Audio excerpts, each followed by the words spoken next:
Chapter 1. The Golden Cage Childhood. You open your eyes in a bedroom the size of a normal person's entire apartment. The walls are wrapped in paintings worth more than the lives of everyone in your city combined. Downstairs, by the edge of the pool, men with assault rifles are standing guard. You are the sole heir to the largest cartel on the continent. Your family name makes politicians sweat and forces the police to look the other way. You don't get a normal childhood. Your toys are actual sports cars on a private track, and your friends are the sons of your father's lieutenants, kids who have known since they were in diapers that you are their future boss. You live in absolute material abundance, but in a total emotional vacuum. You have never taken a walk down the street alone. You have absolutely no concept of what real, selfless friendship looks like, because every single person around you is either bought or terrified. And here is your first crossroads. You attend an elite private school. One of the older kids, the son of a local legal oligarch who doesn't know who your father really is, starts bullying you. He publicly humiliates you in front of the entire school. If you tell your father about this, tomorrow that kid's family business will burn to the ground and he will disappear. You will forever cement your status through primal fear. If you stay quiet and handle the problem yourself, you will most likely get severely beaten, but you will hold on to the last shreds of a normal human being who doesn't solve high school problems with blood. What do you choose? Head down to the comments. Type "tell father" or "stay quiet." Let's see how fast absolute power corrupts you. Jimmy flicked his cigarette ash past the trash can, pulled his beaten beige trench coat tighter, and stepped into the shadows. Being born with a silver spoon in your mouth is easy, he rasped. But what happens when that spoon is forged from bullets? Today, Snail and I are looking into the case of blood heirs, the ones whose fate was signed before they took their first breath. The elevator is going down into the inferno. Let's ride.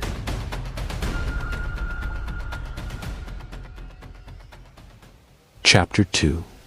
Sins of the Father. Realization. You are 16. The illusions are shattered. You are no longer a child, and you understand exactly where all this luxury comes from. You see the news reports. You notice when rivals suddenly vanish. A horrifying cognitive dissonance begins to grow inside you. The man who tenderly reads you bedtime stories and kisses your mother is the exact same monster ordering the extermination of entire neighborhoods. You try to build a wall against it. You spend the dirty money on charity, trying to be one of the good guys. But the self-deception doesn't last. Every single bill you spend is soaked with someone else's grief. The system starts pulling you under. Your father's lieutenants look at you with evaluating eyes. They are searching for weakness. In this business, there is no such thing as retiring or going to college in Europe. You are either the next king or the next victim. And here is your second crossroads. Your favorite uncle, your father's brother, the man who always covered for you and taught you how to shoot cans off a fence, is acting strange. You accidentally find hidden audio tapes and documents in his house. It hits you. He is an informant for the DEA. He is outing your father to save his own wife and kid from a deal with the feds. Tomorrow, he is supposed to hand over a flash drive that will obliterate your cartel and put your father behind bars forever. If you turn your uncle in to your father, he will be brutally murdered right in front of your eyes as a lesson. But the empire will stand. If you stay completely silent and let him hand over the data, the cartel falls. Your father gets life in prison, and you lose your status, ending up on the streets with a target on your back. But your uncle lives. Your move: turn in uncle or stay silent and lose everything. Snail is waiting for your call.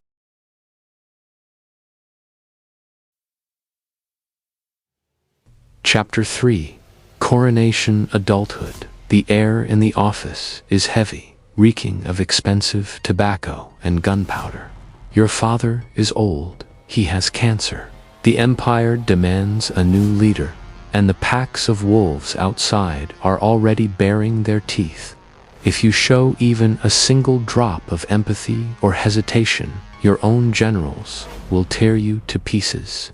You must put on the mask of an absolute psychopath, even if a terrified teenager is still screaming inside of you. You become a hostage to the alpha predator image. You stop trusting everyone.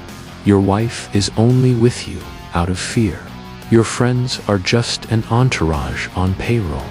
You have reached the very top of the food chain, but you've locked yourself in the loneliest solitary confinement cell on earth.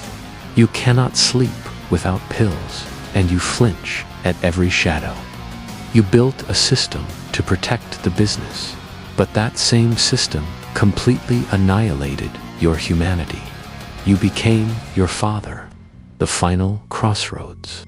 One of the cartel's most respected lieutenants openly questions your strength. He provokes you during a massive sit-down to hold on to power according to the unspoken laws of the criminal underworld. You must eliminate him personally, right here, in front of everyone. If you pull the trigger, you cross the line of no return. There is no going back to a normal life. Your soul burns to ash. But you, undeniably, become the new boss. If you refuse and try to handle the issue with diplomacy, you will be branded a coward. Tomorrow, a bloody civil war will erupt inside the cartel, and you and your entire family will almost certainly die. What does the heir choose? Pull the trigger or refuse the blood? Jimmy crushed his cigarette hard against the brick wall. So much for the criminal romance you see in the movies. Case closed. We walked the path from a kid in a golden cage to a total paranoid sitting on a throne of bones. At what stage would you have broken down and tried to run? Write it down below. Snail and I are heading to the archive. Jimmy's archive psychological breakdown.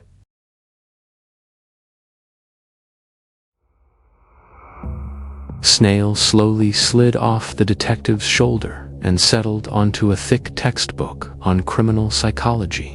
The heavy iron door of the archive slammed shut with a screech. Welcome to the archive. The movie is over. Let's look at the facts. Why do the sons of criminal bosses almost never become normal doctors or engineers? Why is this track so deep? Case File 1: Generational Trauma and Normalization Childhood in Psychology. There is a concept called normalization of deviance. When a child grows up in an environment where violence, guns, and illegal money are the absolute mundane routine, their moral compass is completely shattered long before critical thinking can even form. The trauma lies here. To survive inside their own family, they must accept rules that the rest of the sane world considers monstrous. Case File 2: Cognitive Dissonance. Teenager, how does the brain cope with the fact that your loving dad is a brutal killer? It creates massive cognitive dissonance. The human psyche cannot exist in a state of conflicting realities for long. As a result, a defense mechanism kicks in: rationalization. The heir starts justifying the father. The government is worse. It is just business. America buys it. We just sell it. The brain artificially amputates empathy for the victims just to keep the kid sane. Case File 3: imposter syndrome, and sociopathy. Adulthood. Why do heirs often become even more vicious than their fathers? It is a form of massive overcompensation. The heir knows the soldiers respected the father, not him. To prove he actually deserves the throne, he is forced to commit exaggerated, ultra-violent acts.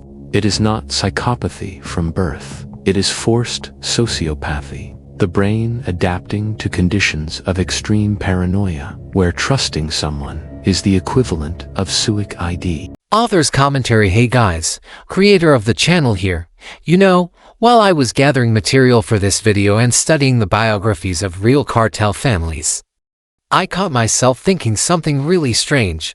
We complain a lot about our parents working normal jobs, about not having startup capital, connections, or a fancy car at 18. But the history of cartel families is the perfect proof that the biggest money in the world is very often a direct ticket to absolute hell. The golden cage is still a cage. You can't pick your profession. You can't pick your friends. You can't even pick your own destiny. Your life is heavily insured. But your actual freedom is worth zero. It is a hyperinflated version of the parents' expectations problem we all face when we are forced to study economics even though we really want to be artists. Only in their world. The price of saying no is a bullet. I wouldn't trade my completely average life, with all its financial problems and daily stress, for any empire built on blood. True freedom is the ability to walk outside to grab a coffee without having to look over your shoulder. Appreciate that. Take care of yourselves.